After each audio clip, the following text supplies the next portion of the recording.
Okay, so, everybody knows this story already, right? Apple drops the iPhone in 2007, big glass screen, no keyboard, and BlackBerry just dies. End of story. Except that's not actually what happened. Not even close.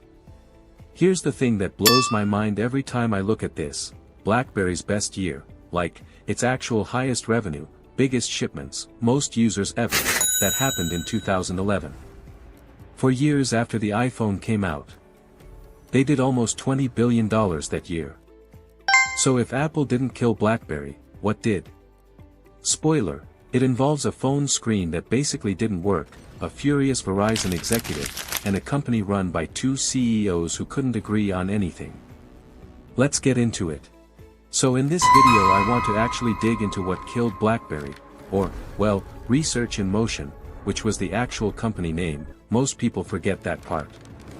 We're gonna look at why their own executives basically laughed off the iPhone at first. Then we'll get into the stuff that actually did the damage: a hardware launch that went catastrophically wrong, years of software delays, a carrier relationship that completely fell apart, and a leadership setup that made it almost impossible for them to make a fast decision. By the end of this you'll see why Apple did it is the easy answer. And also why it's just wrong. Before BlackBerry was BlackBerry, it was just some wireless data company started in 1984 in Waterloo, Ontario, by two guys, Mike Lazaridis and Doug Fregin. And for like a decade, they're just grinding away on the boring, unsexy back-end stuff. Wireless equipment. Nobody outside the industry has any idea who they are. Then you get two devices that actually matter, the interactive pager in '98, and the BlackBerry 850 in '99. And I want to be clear, these were not phones people bought because they were fun. Nobody was showing these off at a party. They did one job: get your email to you, instantly, wherever you were standing. But here's what made them actually defensible, not just useful. 3 things. 1. BlackBerry Enterprise Server. This plugged straight into a company's email system, Exchange, Lotus Notes, whatever, and gave IT total control. Encryption, remote wipe, the works. Once your company built its whole setup around this thing, ripping it out was a nightmare. That's the moat. 2. Compression. Their engineers figured out how to squeeze email into tiny little packets. And back when networks were fragile and bandwidth was basically gold, carriers loved this, because you could cram thousands of BlackBerry users onto one cell tower without it falling over. And 3. The hardware itself. That keyboard wasn't some compromise they were stuck with. It was the whole point. You could type without even looking down, and because the processors were so modest, the battery lasted for days instead of hours. By the mid-2000s this combo made BlackBerry the default device for Fortune 500 companies, banks, governments, over half the US smartphone market. And then they push into consumer territory too, with the Pearl in 2006, camera, trackball, actual colors, and BBM, which turns the phone into basically its own free, encrypted social network. By 2007, this pager company is worth over $68 billion. The rise. Here's the part most retellings just skip completely. When the iPhone shows up in January 2007, BlackBerry's leadership doesn't panic. At all. They look at the specs and, honestly, as engineers, they're not impressed. Mike Lazaridis looks at this thing, big glass touchscreen, this heavy desktop-style browser, no physical keyboard, and he's doing the math. When he finds out AT&T actually agreed to carry it, the story goes he turns to his co-CEO and basically says, this is going to collapse the network. Because pushing that much uncompressed data over 2G? To them, this wasn't some revolutionary product. It was a network engineering disaster waiting to happen. And for a while, they're kind of right, or at least, the numbers don't disagree with them. This is the part that gets buried every single time. BlackBerry's growth didn't slow down after the iPhone. It sped up. Revenue goes from about $3 billion in 2007 to almost $20 billion by 2011. 6 times bigger in 4 years. Subscribers go from 8 million to 70 million in that same window, and they keep climbing all the way to 80 million by late 2012. Corporate clients aren't leaving. IT departments are still rolling out BlackBerry Enterprise Server left and right. Apple changed what people expected from a phone, sure, but it hadn't actually taken RIM's customers yet. And that's the piece the "Apple killed BlackBerry" story just conveniently forgets. Years after this supposed knockout punch, BlackBerry is thriving. Revenue, shipments, subscribers, margins, all up. Whatever eventually took this company down, it was not one keynote in January 2007. What Apple actually did was open a door. It proved regular people, not just road warriors who needed their work email, actually wanted a full touchscreen device with apps on it. That shifted the ground under the whole industry. But BlackBerry still had years of runway, tons of cash, tons of market share. The peak. By 2008, 2009, BlackBerry is, on paper, at the absolute top of its game. Revenues climbing. Subscribers climbing. Margins are strong. They've got roughly a fifth of the entire global smartphone market, and inside boardrooms and government buildings, they're still basically the only real choice. I want you to sit with this for a second, because most people think this story's already over by now. It's not. BlackBerry isn't clinging on in 2008, it's dominant. The enterprise business is untouchable. BBM is a legitimate cultural phenomenon, not just for suits, but for teenagers too, running on a network nobody else can copy. But 2008 is also the year a crack opens up, and it's one that won't actually show any damage for years.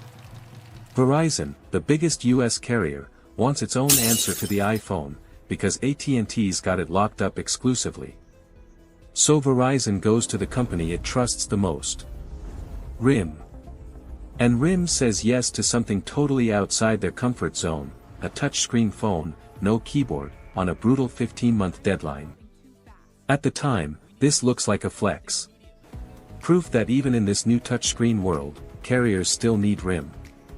It reads like strength. It wasn't. The device that comes out of that deadline is going to become the single most damaging mistake this company ever makes, and it's happening at the peak, not the decline.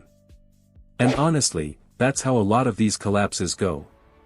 The fatal decision gets made while everybody in the building still thinks they're winning. So while the headline numbers in this era are screaming unstoppable momentum, underneath it, something's cracking, and it has nothing to do with Apple. The downfall/challenge. That device was the BlackBerry Storm. Launched on Verizon, late 2008. To make a touchscreen without a keyboard, Lazaridis comes up with this thing called SurePress. The whole screen physically clicks down like a button when you press it. Ambitious idea. Also, kind of a disaster in practice. The mechanical screen is stiff, it's slow, it doesn't register right in the corners. And underneath it, you've got this aging Java-based operating system that was never built for touch at all, so it's freezing constantly, the browser is crawling. RIM ships about 1 million of these in the first couple months. And based on what Verizon's own marketing people said afterward, basically every single one of those first 1 million phones came back, by 2011.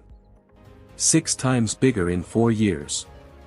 Subscribers go from 8 million to 70 million in that same window, and they keep climbing all the way to 80 million by late 2012. Corporate clients aren't leaving. IT departments are still rolling out BlackBerry Enterprise Server left and right. Apple changed what people expected from a phone, sure, but it hadn't actually taken RIM's customers yet. And that's the piece the "Apple killed BlackBerry" story just conveniently forgets. Years after this supposed knockout punch, BlackBerry is thriving. Revenue, shipments, subscribers, margins, all up. Whatever eventually took this company down, it was not one keynote in January 2007. What Apple actually did was open a door. It proved regular people, not just road warriors who needed their work email, actually wanted a full touchscreen device with apps on it. That shifted the ground under the whole industry. But BlackBerry still had years of runway, tons of cash, tons of market share. The peak. By 2008, 2009, BlackBerry is, on paper, at the absolute top of its game. Revenues climbing. Subscribers climbing. Margins are strong. They've got roughly a fifth of the entire global smartphone market, and inside boardrooms and government buildings, they're still basically the only real choice. I want you to sit with this for a second, because most people think this story's already over by now. It's not. BlackBerry isn't clinging on in 2008, it's dominant. The enterprise business is untouchable. BBM is a legitimate cultural phenomenon, not just for suits, but for teenagers too, running on a network nobody else can copy. But 2008 is also the year a crack opens up, and it's one that won't actually show any damage for years. Verizon, the biggest US carrier, wants its own answer to the iPhone, because AT&T's got it locked up exclusively. So Verizon goes to the company it trusts the most. RIM. And RIM says yes to something totally outside their comfort zone, a touchscreen phone, no keyboard, on a brutal 15-month deadline. At the time, this looks like a flex. Proof that even in this new touchscreen world, carriers still need RIM. It reads like strength. It wasn't. The device that comes out of that deadline is going to become the single most damaging mistake this company ever makes, and it's happening at the peak, not the decline. And honestly, that's how a lot of these collapses go. The fatal decision gets made while everybody in the building still thinks they're winning. So while the headline numbers in this era are screaming unstoppable momentum, underneath it, something's cracking, and it has nothing to do with Apple. The downfall/challenge. That device was the BlackBerry Storm. Launched on Verizon, late 2008. To make a touchscreen without a keyboard, Lazaridis comes up with this thing called SurePress. The whole screen physically clicks down like a button when you press it. Ambitious idea. Also, kind of a disaster in practice. The mechanical screen is stiff, it's slow, it doesn't register right in the corners. And underneath it, you've got this aging Java-based operating system that was never built for touch at all, so it's freezing constantly, the browser is crawling. RIM ships about 1 million of these in the first couple months. And based on what Verizon's own marketing people said afterward, basically every single one of those first million phones came back. Returned or replaced. Verizon wants $500 million in damages. RIM manages to negotiate that down, but they still end up eating over $100 million in free repairs and replacements. And look, the money's bad, but the relationship damage is worse. Verizon trusted RIM to deliver their iPhone answer, and RIM handed them a phone that hurt Verizon's own brand with its own customers. Within about a year, Verizon just pivots. Hard.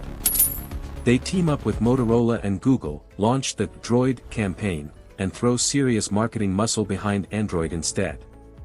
RIM's most important carrier in the US just got pushed, by RIM's own screw-up, straight into the arms of the company that's about to eat their lunch.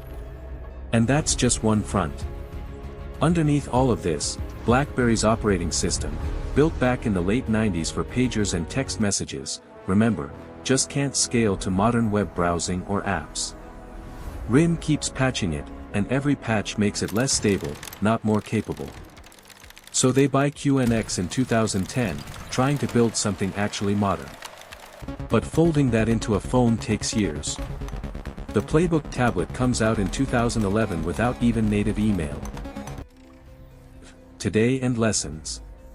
By 2016, BlackBerry's completely out of the phone business. They pivot to enterprise security software instead, a much smaller, much quieter operation than the empire this used to be. So what's the actual lesson here? It's not that Apple built a better phone, companies survive better competitors all the time. It's that BlackBerry's own strengths turned into blind spots. Their engineering-first culture underestimated how much people would trade network efficiency for a good screen. Their rushed response to a real threat produced a device so broken it wrecked their most important partnership. Their old software architecture couldn't be patched fast enough to keep up. And their leadership structure was built for stability, right at the exact moment speed was the only thing that mattered. Platforms beat hardware. Trust with your channel partners is fragile, and it doesn't come back easily. And record revenue can hide a business that's already dying underneath. BlackBerry didn't lose because Apple made one great phone. It lost because of its own decisions, a broken touchscreen, a burned carrier relationship, years of delayed software, and a boardroom that couldn't move fast enough, while the numbers on paper still looked amazing. So here's the question I'd leave you with: what's the BlackBerry storm hiding inside your favorite company right now? Let me know what you think down in the comments. And subscribe, next deep dives coming soon.